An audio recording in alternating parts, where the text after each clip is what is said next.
ऊपर रूम में पहुंचकर दक्ष ने आरोही को सीधे बेड पर फेंक दिया और खुद उसके ऊपर आ गया और बिना एक सेकंड का समय गवाए उसे किस करने लगा। दक्ष उसे बहुत ही पैशनेटली किस कर रहा था। आज की किस हर किस से अलग थी। इस किस में दक्ष की चाहत साफ नजर आ रही थी। दक्ष आज चाह कर भी खुद को कंट्रोल नहीं कर पा रहा था। वैसे भी वो आरोही से प्यार करता था। उसने कितने साल आरोही का इंतजार किया था जिस वजह से उसका कंट्रोल खुद पर से छूटने लगा था। वो आरोही को खुलकर प्यार करना चाहता था। उसे अपने अंदर फील करना चाहता था और उसे फील करवाना चाहता था कि वो उससे कितना प्यार करता है और वो सिर्फ और सिर्फ उसकी है। दक्ष तब तक उसे किस करता रहा जब तक वो पूरी तरह से सेटिस्फाई नहीं हो गया। उसके बाद उसके होठों को छोड़कर उसकी गर्दन पर किस करने लगा। किस करने के साथ साथ वो उसकी गर्दन को अपनी जीभ से लीक भी कर रहा था, जिससे आरोही के शरीर में अजीब से सनसनी पैदा हो रही थी और उसे गुदगुदी भी हो रही थी। किस करने के साथ दक्ष अपना एक हाथ आरोही के टॉप के अंदर लेच गया और उसकी कमर को सहलाने लगा। वही उसका दूसरा हाथ आरोही की पूरी बॉडी पर घूम रहा था और वो उसके हर एक कर्व्स को एक्सप्लोर कर रहा था। वही दक्ष का इस तरह छूना आरोही को बहुत अच्छा लग रहा था। उसने अपना एक हाथ दक्ष के गर्दन के चारों लपेट रखा था और दूसरे हाथ से दक्ष के बालों को सहलाने लगी। तभी आरोही के मुंह से एक चीख निकल गई क्योंकि दक्ष ने उसे किस करते करते काट लिया। दक्ष के काटने से आरोही की पकड़ उसके बालों में कस गए। उसकी दिल की धड़कन एकदम से तेजी हो गए। वही दक्ष भी ये साफ महसूस कर सकता था, जिसे महसूस करते ही दक्ष के चेहरे पे एक छोटी सी मुस्कान आ गई, लेकिन उसने जल्दी से उसे छुपा लिया। दक्ष ने आरोही की तरफ देखा जो जोर जोर से सांस ले रही थी और अपनी बड़ी धड़कनों को कंट्रोल करने की कोशिश कर रही थी। ये देखकर दक्ष धीरे से आरोही के ईयर लॉब्स को बाइट करते हुए अपनी सेडिक्टिव आवाज में बोला, वाइफी आई वांट यू। वही दक्ष के मुंह से ये सुनकर आरोही की सांस एकदम से थम गए। उसे समझ नहीं आया कि वो दक्ष की बातों का क्या जवाब दे। आरोही को पता था कि दक्ष बहुत टाइम से उसके साथ इंटीमेट होना चाहता है, उसे प्यार करना चाहता है, पर वो हमेशा अपने आप को ऐसा करने से रोक लेता है क्योंकि वो अभी उसके लिए तैयार नहीं थी। दक्ष आरोही के चेहरे के बदलते भाव को साफ देख सकता था और ये देखकर वो समझ गया था कि आरोही अभी इसके लिए तैयार नहीं है। दक्ष को पता था कि आरोही अभी इन सब के लिए रेडी नहीं है, पर वो भी क्या करे। वो जब भी आरोही के क्लोज रहता था तो वो अपना कंट्रोल खोने लगता था। उसे नहीं पता था कि वो कब तक खुद को कंट्रोल कर पाएगा। वो भी एक आदमी था, उसकी भी कुछ डिसाइजर थी। भले ही वो कभी किसी लड़की के साथ इंटीमेट नहीं हुआ था क्योंकि आरोही वो पहली लड़की थी जो उसके इतने करीब आ पाए थी। उसे नहीं पता था कि आरोही में ऐसा क्या है और क्यों उसके करीब होने से वो अपना कंट्रोल खोने लगता था, पर दक्ष इतना जानता था कि आरोही ही वो पहली और आखिरी लड़की थी जो उसे अपना कंट्रोल खोने पर मजबूर कर सकती थी। वो उसका अभी का नहीं, बचपन का प्यार थी। उसने जब पहली बार उसे देखा था तभी उसने सोच लिया था कि वो आगे चलकर आरोही ही उसकी बीवी बनेगी। दक्ष उसे पूरी तरीके से अपना बनाना चाहता था, उसे महसूस करना चाहता था। वो आरोही को दिखाना चाहता था कि वो उससे कितना प्यारा करता है, पर वो ये सब आरोही की मर्जी से करना चाहता था। वो चाहता तो आरोही को इस चीज के लिए फोर्स भी कर सकता था और आरोही कुछ नहीं कर पाती, पर उसे का सिर्फ शरीर नहीं उसका दिल भी चाहिए था। दक्ष को पता था अगर उसने ऐसा किया तो वो उसके शरीर को तो पा लेगा, पर आरोही को हमेशा हमेशा के लिए खो देगा। दक्ष ने जैसे तैसे खुद को शांत किया और वहां से जाने लगा।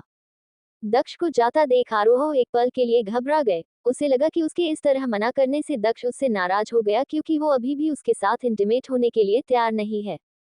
आरोही जल्दी से दक्ष का हाथ पकड़ते हुए बोली, अभी आप कहाँ जा रहे हो। वही दक्ष आरोही की आंखों में डर साफ देख सकता था। ये देखकर दक्ष ने एक गहरी सांस ली और फिर उसे गले लगाते हुए बोला, कहीं नहीं वाइफी। ये बोलकर वो वही आरोही के बाजू में लेट गया। वही आरोही दक्ष के बातों के बारे में ही सोच रही थी। उसे समझ नहीं आ रहा था कि क्यों वो हर बार दक्ष के साथ इंटीमेट होने वाली बात सुनकर वो घबरा जाती थी। उसे पता था कि दक्ष उसका हस्बैंड है और वो उससे बहुत प्यार करती है और आज नहीं तो कल उसके बीच ये होना ही है, पर भी पता नहीं क्यों वो अभी इसके लिए तैयार नहीं हो पा रही थी। शायद पिछले जन्म का डर उसके मन से अभी तक गया नहीं था। पिछले जन्म में वो जब दक्ष के साथ इंटीमेट हुए थी वो नशे में थी, जिस वजह से उसे उस रात का कुछ याद नहीं था, लेकिन अगले दिन जब वो उठी तो उसके शरीर में भयानक दर्द था और दर्द इतना भयानक था कि आरोही सोचकर ही कौंप जाती थी। उसे याद था कि वो एक हफ्ते तक चल नहीं पाई थी। दक्ष ने उसकी ये हालात कर दी थी जिस वजह से आरोही को दक्ष के साथ इंटीमेट होने में डर लग रहा था क्योंकि वो फिर से वो दर्द महसूस नहीं करना चाहती थी। पर अब की सिचुएशन पहले से बहुत अलग थी। आरोही को दक्ष पर पूरा भरोसा था कि वो कभी भी उसे नुकसान नहीं पहुंचाएगा, लेकिन फिर भी वो अपने आप को कन्विंस नहीं कर पा रही थी। लेकिन अब ये सब देखकर आरोही इस बात का भी डर था कि कहीं उसके इस बार बार मना करना से दक्ष गुस्सा हो गया तो, वो उससे नाराज हो गया तो वो क्या करेगी। नहीं नहीं, वो ऐसा रिस्क नहीं ले सकती थी। फिर उसने दक्ष की तरफ देखा जो अपनी आंखें बंद करके शांति से लेता हुआ था। फिर कुछ सोचते हुए आरोही दक्ष के ऊपर आ गई। वहीं आरोही को इस तरह अचानक अपने ऊपर देखकर दक्ष हैरान हो गया। उसने उसी हैरानी में आरोही की तरफ देखा जो उसे ही अपनी घनी पलकें झपकाकर देख रही थी। लेकिन दक्ष ने कुछ नहीं कहा, बस आरोही को देखता रहा। वो देखना चाहता था कि उसकी छोटी सी बीवी के दिमाग में कौन सी खुरापाती चल रहा है। आरोही ने एक नज़र दक्ष की तरफ और खुद को हिम्मत देते हुए अपने छोटे छोटे हाथों से दक्ष के शर्ट के बटन खोलने लगी। वही आरोही को ऐसा करता देख दक्ष ने एकदम से उसका हाथ पकड़ लिया और उसकी नीली आंखों में देखते हुए बोला, वाइफी तुम आग से खेल रही हो। पर आज आरोही रुकने वाली नहीं थी। उसने दक्ष की बातों को पूरी तरह इग्नोर किया और वैसे ही दक्ष के शर्ट के सारे बटन खोल दिए और उसके शर्ट को उसकी बॉडी से अलग कर दिया। फिर उसने अपने ठंडे होठ दक्ष की मस्क्यूलर छाती पर रख दिए और उसे किस करने लगी। वही आरोही के इस तरह करने से दक्ष की सांसें बेकाबू होने लगे। जैसे जैसे आरोही के होठ उसके बॉडी पर घूम रहे थे वो अपना कंट्रोल खोते जा रहा था। दक्ष फिर अपनी बड़ी धड़कनों को कंट्रोल करते हुए बोला, वाइफी मैं आखिरी बार बोल रहा हूँ, वाइफी तुम आग से खेल रही हो, रुक जाओ वरना तुम पछताओगी।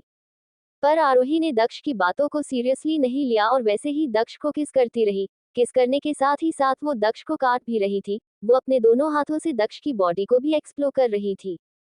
आरोही को इन सब चीजों का कोई एक्सप्रेशंस नहीं था और न ही उसे पता था कि ये सब कैसे करते हैं, तो वो वही कर रही थी जो दक्ष उसके साथ करता था। वो देखना चाहती थी कि क्या दक्ष को भी वैसा ही महसूस होता है जैसे उसे होता है जब वो उसके साथ ही सब करता था। फिर आरोही ने अपना एक हाथ दक्ष के पैंट के ऊपर रख दिया। बस दक्ष अब खुद को और नहीं रोक सकता था। उसने जल्दी से आरोही को पकड़कर बेड पर लेटा दिया, खुद उसके ऊपर आ गया। वही ये सब इतनी जल्दी हुआ कि पहले तो आरोही को कुछ समझ नहीं आया और जब उसे समझ आया तो उसने दक्ष को खुद के ऊपर पाया। और ये देखकर वो नाराज हो गई क्योंकि उसे अभी तक अपने सवालों का जवाब नहीं मिला था। वो जानना चाहती थी कि क्या दक्ष को भी वैसे ही फील होता था जैसे उसे होता था जब दक्ष उसके करीब आता था। पर वो कुछ बोलती उससे पहले ही दक्ष ने अपने होठ उसके होठ के ऊपर रख दिए और उसे किस करने लगा। दक्ष उसे बहुत ही पैशनेट तरीके से किस कर रहा था। दक्ष को देखकर ऐसा लग रहा था कि जैसे वो आरोही को पूरा का पूरा निगल जाना चाहता हो। बहुत देर किस करने के बाद भी दक्ष उससे दूर नहीं हुआ और उसे वैसे ही किस करता रहा। पर जब आरोही को कब और बस नहीं हुआ तो वो दक्ष को खुद से दूर करने लगी। वो अपने छोटे छोटे हाथों से दक्ष को मार रही थी पर दक्ष के ताकत के सामने वो कुछ भी नहीं थी, इसलिए वो दक्ष को हिला भी नहीं पा रही थी, तो दूर करना तो बहुत दूर की बात थी। वही दक्ष ने जब ये देखा कि आरोही उसे खुद से दूर कर रही है तो उसने अपने एक हाथ से उसके दोनों को पकड़कर उसके सिर के ऊपर कर दिया और फिर से उसे किस करने लगा। वो तब तक आरोही को किस करता रहा जब तक वो पूरी तरीके से सेटिस्फाई नहीं हो गया। और जब वो पूरी तरीके से सेटिस्फाई हो गया तो उसने आरोही को छोड़ दिया और उसे गले लगा लिया और वही दक्ष के छोड़ते ही आरोही जोर जोर से सांस लेने लगी। दक्ष ने अब काफी हद तक खुद को कंट्रोल कर लिया था, इसलिए वो रुक गया था। क्या आज फाइनली दक्ष और आरोही एक हो जाएंगे या आरोही फिर से उसे रोक देगी? अब आगे क्या होगा दक्ष और आरोही की जिंदगी में, जानने के लिए पढ़ते रहिए मेरी ये novel reborn of devil little wife, सिर्फ और सिर्फ पॉकेट एफएम पर। आज के लिए इतना ही। आगे जानने के लिए नेक्स्ट एपिसोड पढ़िए and please like comment and share जरूर कीजिए। एंड प्लीज आप लोग आपने रिव्यू जरूर दीजिएगा कि आपको मेरी ये स्टोरी कैसे लगी। Please please. आरोही ने अपना एक हाथ दक्ष के पैंट के ऊपर रख दिया। बस दक्ष अब खुद को और नहीं रोक सकता था। उसने जल्दी से आरोही को पकड़कर बेड पर लेटा दिया, खुद उसके ऊपर आ गया। वही ये सब इतनी जल्दी हुआ कि पहले तो आरोही को कुछ समझ नहीं आया और जब उसे समझ आया तो उसने दक्ष को खुद के ऊपर पाया। और ये देखकर वो नाराज हो गई क्योंकि उसे अभी तक अपने सवालों का जवाब नहीं मिला था। वो जानना चाहती थी कि क्या दक्ष को भी वैसे ही फील होता था जैसे उसे होता था जब दक्ष उसके करीब आता था। पर वो कुछ बोलती उससे पहले ही दक्ष ने अपने होठ उसके होठ के ऊपर रख दिए और उसे किस करने लगा। दक्ष उसे बहुत ही पैशनेट तरीके से किस कर रहा था। दक्ष को देखकर ऐसा लग रहा था कि जैसे वो आरोही को पूरा का पूरा निगल जाना चाहता हो। बहुत देर किस करने के बाद भी दक्ष उससे दूर नहीं हुआ और उसे वैसे ही किस करता रहा। पर जब आरोही को कब और बस नहीं हुआ तो वो दक्ष को खुद से दूर करने लगी। वो अपने छोटे छोटे हाथों से दक्ष को मार रही थी, पर दक्ष की ताकत के सामने वो कुछ भी नहीं थी, इसलिए वो दक्ष को हिला भी नहीं पा रही थी, तो दूर करना तो बहुत दूर की बात थी। वही दक्ष ने जब ये देखा कि आरोही उसे खुद से दूर कर रही है, तो उसने अपने एक हाथ से उसके दोनों को पकड़कर उसके सिर के ऊपर कर दिया और फिर से उसे किस करने लगा। वो तब तक आरोही को किस करता रहा जब तक वो पूरी तरीके से सेटिस्फाई नहीं हो गया। और जब वो पूरी तरीके से सेटिस्फाई हो गया तो उसने आरोही को छोड़ दिया और उसे गले लगा लिया, और वही दक्ष के छोड़ते ही आरोही जोर जोर से सांस लेने लगी। दक्ष ने अब काफी हद तक खुद को कंट्रोल कर लिया था, इसलिए वो रुक गया था।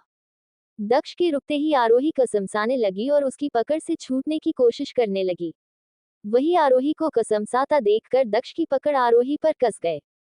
उसने खींचकर आरोही को अपने ऊपर किया और अपने दोनों हाथ आरोही के कमर के चारों ओर लपेटते हुए बोला, वाइफी हिलो मत, वरना मैं सच में इस बार अपने आप को कंट्रोल खो दूंगा। दक्ष की बात सुनकर आरोही की फिर बिल्कुल भी हिलने की हिम्मत नहीं हुई। आरोही को शांत देखकर दक्ष के चेहरे पे एक छोटी सी मुस्कान आ गई। उसने वैसे ही श्रेया को गले लगाए अपनी आंखें बंद कर ली। थोड़ी देर बाद जब उसे श्रेया की गर्म सांसें उसे अपनी गर्दन पर महसूस हुई, तो उसने अपना सिर नीचे करके देखा तो पाया कि उसकी प्यारी वाइफ उसे गले लगाकर शांति से सो रही थी। दक्ष ने बड़े ध्यान से आरोही को बेड पर लेटाया जैसे वो कोई मोम की गुड़िया हो, फिर उसे अच्छे से ब्लैंकेट से कवर कर रूम टेम्परेचर थोड़ा बढ़ा दिया, क्योंकि जब भी वो उसके पास नहीं होता था तो वो सोते समय ब्लैंकेट फेंक देती थी। आरोही को सोते समय हाथ पैर चलाने की आदत थी, जैसे वो बेड पर कुश्ती लड़ रही हो। पहली तो दक्ष को ये बहुत अजीब लगता था, मतलब कोई सोते समय भी शांत नहीं रह सकता था, पर ये उसकी प्यारी वाइफ थी जो कुछ भी कर सकती थी। जब भी वो आरोही को गले लगकर ही सोता था तो वो हिल नहीं पाती थी, इसलिए वो उस समय तो हाथ पैर नहीं चला पाती थी, पर जब वो उसके पास नहीं होता था तो वो बेड पर कुश्ती लड़ती थी। दक्ष ने आखिरी बार आरोही के सोते चेहरे को देखा और फिर उसके होठों पर एक लाइट किस करके वहां से चला गया। दक्ष जैसे ही बाहर आया उसने देखा वंश पहले से ही उसका वहां इंतजार कर रहा है। वो समझ गया कि पक्का कोई जरूरी बात होगी, वरना वंश कभी भी इस समय नहीं आता, खासकर तब तो बिल्कुल भी नहीं जब वो आरोही के साथ हो। वंश को ये अच्छे से पता था कि दक्ष को ये बिल्कुल भी पसंद नहीं था कि जब आरोही उसके साथ हो तो कोई उसे डिस्टर्ब करे। इसलिए उसने पहले ही दक्ष को मैसेज करके इन्फॉर्म कर दिया था कि उसे उससे कुछ जरूर बात बतानी है। उसकी इतनी हिम्मत नहीं थी कि वो बिना बताए ही दक्ष की स्टडी में आ जाए, खासकर तब तो बिल्कुल भी नहीं जब उसकी मैडम उनके सर के साथ हो। उसे पता था अगर उसने ऐसा गलती से भी किया होता तो उसका ये जलाद बॉस उसे बिना एक सेकंड कर समय गवाए उसे गर्म खोलते पानी में फिकवा देगा। दक्ष सिर्फ और सिर्फ आरोही के लिए नर्म था और बाकी सब के लिए वो किसी जलाद से कम नहीं था। दक्ष ने कुछ नहीं कहा, बस सीधे जाके अपने चेयर पर बैठ गया। उसने एक नजर वंश की तरफ देखा जैसे वो उसको बोलने इंतजार कर रहा हो। दक्ष का इशारा समझते ही वंश बोला, बॉस सिंघानिया फैमिली को मैडम के बारे में पता चल गया है और वो उनके बारे में इंफॉर्मेशन निकलवा रहे हैं, पर उन्हें मैडम के बारे में ज्यादा कुछ नहीं पता है। उन्होंने बस आपको किसी लड़की के साथ देखा है, पर उन्हें जल्द ही इसके बारे में पता चल जाएगा कि वो लड़की और कोई नहीं आरोही है।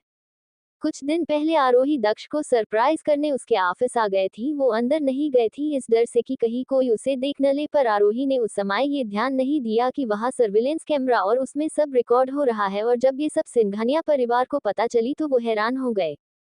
वैसे भी ये कोई आम बात नहीं थी कि कोई लड़की दक्ष सिंघानिया से मिलने आए और दक्ष के साथ उस कार में वापस जाए। आरोही और दक्ष के शादी के बारे में ज्यादा लोगों को नहीं पता था। इस बारे में सिर्फ आरोही के मॉम, डैड, सोनाली दक्ष के दादा दादी और उसके कुछ भरोसेमंद आदमी, बस इन्हीं को उनके शादी के बारे में पता था। वैसे दक्ष चाहता तो इसे अभी भी रोक सकता था और किसी को भी आरोही के बारे में पता नहीं चलता, क्योंकि अभी भी बहुत देर नहीं हुई थी। क्योंकि ये बात आरोही से रिलेटेड थी तो वंश ने कोई भी लापरवाही करने की हिम्मत नहीं की। इसलिए वंश दक्ष को जितनी जल्दी सो सके उतनी जल्दी ये बात बताने आ गया था। वंश के मुंह से ये बात सुनकर दक्ष को कोई हैरानी नहीं हुई, क्योंकि उसे पहले ही इस बात का अंदाजा हो गया था कि आरोही के इस तरह आने से सबको इस बारे में पता चल ही जाएगा। वैसे तो दक्ष का कोई इरादा नहीं था कि वो सिंघानिया फैमिली से आरोही को छुपा कर रखे। वो उसकी पत्नी थी, वो चाहता था कि सबको इस बारे में पता था। वैसे भी वो दक्ष सिंघानिया था, उसे किसी से भी डरने की जरूरत नहीं थी और न ही उसकी वाइफ को। वैसे भी सब उससे डरते थे, वो किसी से नहीं डरता था। वो बस आरोही के बारे में अभी किसी को पता नहीं चलने देना चाहता था, क्योंकि वो चाहता था कि आरोही शांति से अपने लाइफ जिए, क्योंकि वो अभी इन सब चीज के लिए बहुत छोटी थी। वैसे भी बोलते हैं जितने बड़ा खानदान होता है वो उतना ही उलझा हुआ होता है, पर अब सबको आरोही के बारे में पता चल गया है तो अच्छा ही है। अब उसे किसी को भी आरोही के बारे में कुछ भी नहीं बताना होगा। वैसे तो दक्ष को पता था कि उसकी बीवी कोई भोली नहीं है। उसे दुनियादारी की बहुत समझ है और वो अपने उम्र से बहुत ज्यादा समझदार है। वैसे भी ये आरोही के लिए अच्छा ही होगा कि वो सिंघानिया फैमिली से मिले, उसे इन सब से बहुत सारा एक्सपीरियंस मिलेगा। वैसे भी आगे चलकर उसे ही ये सब संभला था, क्योंकि वो सिंघानिया परिवार की होने वाली मैडम थी। दक्ष कुछ सोचते हुए बोला, नहीं तुम्हें कुछ भी करने की जरूरत नहीं है, वैसे भी आज नहीं तो कल उन्हें आरोही के बारे में पता चलना ही था। फिर अपनी भयानक आवाज में बोला, लेकिन अगर किसी ने ये सोच कि आरोही मेरी कमजोरी है, वो उसे नुकसान पहुंचा सकते हैं, तो ये उनके लिए बिल्कुल भी अच्छा नहीं होगा। ये बोलते हुए दक्ष बहुत ही खतरनाक लग रहा था। दक्ष को इस तरह देखकर वंश कौंप गया। वो बस भगवान से ये दुआ कर सकता था कि कोई भी उनकी मैडम को चोट पहुंचने के बारे में न सोचा, वरना उसे भी नहीं पता था कि उसके सामने बैठा ये आदमी क्या करेगा। वो तो कभी कभी ये देखकर हैरान हो जाता था कि बॉस उनकी मैडम के लेकर कितने प्रोटेक्टिव थे। कोई भी उन्हें मैडम के साथ देख ले तो वो हैरान हुए बिना नहीं रह सकता था। कोई क्या, वो तो अभी भी दक्ष को आरोही के साथ देखकर हैरान हो जाता था, क्योंकि आरोही के सामने दक्ष एकदम केयरिंग और लविंग हस्बैंड बन जाता था। पर जब आरोही उसके आसपास नहीं होती थी तो वो पहली की तरह ही भयानक हो जाता था। उसका आसौरा हमेशा की तरह खतरनाक हो जाता था। अगर कोई दक्ष को नहीं जानता हो तो भी वो उसे देखकर बता सकता था कि कोई आम आदमी नहीं है। वंश के वहां से जाने के बाद कबीर वापस अपने रूम में चला गया और उसने जैसा सोचा था आरोही का ब्लैंकेट बेड के नीचे पारा हुआ था, वो पूरे बेड पर फैल के बिना ब्लैंकेट के सो रही थी। ये देखकर दक्ष ने एक गहरी सांस ली, फिर वो बेड के पास गया, उसने नीचे से ब्लैंकेट उठाकर बेड के साइड में रख दिया। उसने एक नजर आरोही की तरफ देखा और फिर उसके साइड में जाके लेट गया, उसे अपनी तरफ खींच लिया। आरोही को जैसे नींद में ही दक्ष के उसके पास होने का एहसास हो गया था, इसलिए वो जल्दी से दक्ष को ऊपर चढ़ गए और जल्दी से अपने आप को दक्ष के ऊपर एडजस्ट करके फिर से सो गए, क्योंकि उसे अब दक्ष के ऊपर सोने की आदत हो गई थी। वही ये देखकर दक्ष ने अपने और आरोही के ऊपर ब्लैंकेट डाला और कसकर आरोही को उसकी कमर से पकड़ लिया। वही दूसरी तरफ एक बड़े से बंगले एक आदमी सोफे पर बैठा था और दूसरा आदमी उसके सामने सिर झुकाकर खड़ा था। सोफे पर बैठा हुआ आदमी बोला, क्या तुम्हें पता चला कि वो लड़की कौन थी? वो आदमी की बात सुनकर दूसरा आदमी बोला, वैसे ही अपना झुकाकर डरते हुए बोला, सर वो अभी तक कुछ भी पता नहीं चला है, पर बहुत ही जल्द पता चल जाएगा।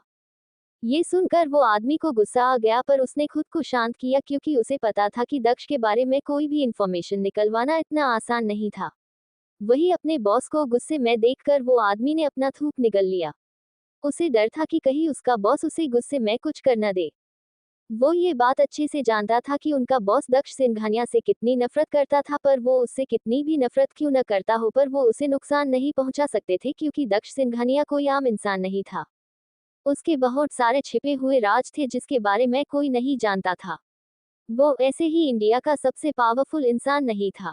सोफे पर बैठा आदमी बोला, दक्ष सिंघानिया, जब तक मैं तुमसे बदला नहीं ले लेता मैं शांति से नहीं बैठूंगा। तुम ये मत सब सोचना कि तुमने मुझसे मेरा सब कुछ छीन लिया है तो मैंने हार मान ली, नहीं, मैंने हार नहीं मानी है। संजीव शर्मा कभी भी नहीं हारता है। जब तक मैं तुम्हें बर्बाद नहीं कर दूंगा तब तक मैं शांति से नहीं बैठूंगा, भले ही इसके लिए मुझे कुछ भी क्यों ना करना पड़े, कुछ भी। बस एक बार मुझे पता चल जाए कि तुम्हारी कमजोरी क्या है, तब मैं तुम्हें बताऊंगा कि मैं क्या सकता हूँ। संजीव शर्मा एक समय पर दक्ष का बहुत बड़ा बिजनेस राइवल हुआ करता था। दक्ष ने उससे उसका करोड़ों का प्रोजेक्ट छीन लिया, जिसमें उसने अपना सब कुछ लगा रखा था, जिस वजह से वो रातों रात रोड पर आ गया। उसकी वजह से उसकी बीवी ने उसे तलाक दे दिया और बच्चे के साथ उसे छोड़कर चली गई। तब से वो पागल हो गया था। वो इन सब का जिम्मेवार दक्ष को मानता था और उससे बदला लेना चाहता था, पर आज तक वो ऐसा कर नहीं पाया था। बदला लेना तो दूर की बात, वो दक्ष के नाखून को भी चोट नहीं पहुंचा पाया था, पर उसने अभी तक हार नहीं मानी थी। बल्कि समय के साथ उसके दिल में दक्ष की नफरत बढ़ती गई थी और अब वो इतनी बढ़ गई थी कि वो दक्ष को बर्बाद करने के लिए किसी भी हद तक जा सकता था। क्या संजीव शर्मा दक्ष को नुकसान पहुंचा में कामयाब हो पाएगा? अब आगे क्या होगा दक्ष और आरोही की जिंदगी में, जानने के लिए पढ़ते रहिए मेरी ये novel reborn of devil little wife, सिर्फ और सिर्फ पॉकेट एफएम पर। आज के लिए इतना ही। आगे जानने के लिए नेक्स्ट एपिसोड पढ़िए and please like comment and share जरूर कीजिए। एंड प्लीज आप लोग अपने रिव्यू जरूर दीजिएगा कि आपको मेरी ये स्टोरी कैसे लगी। Please please.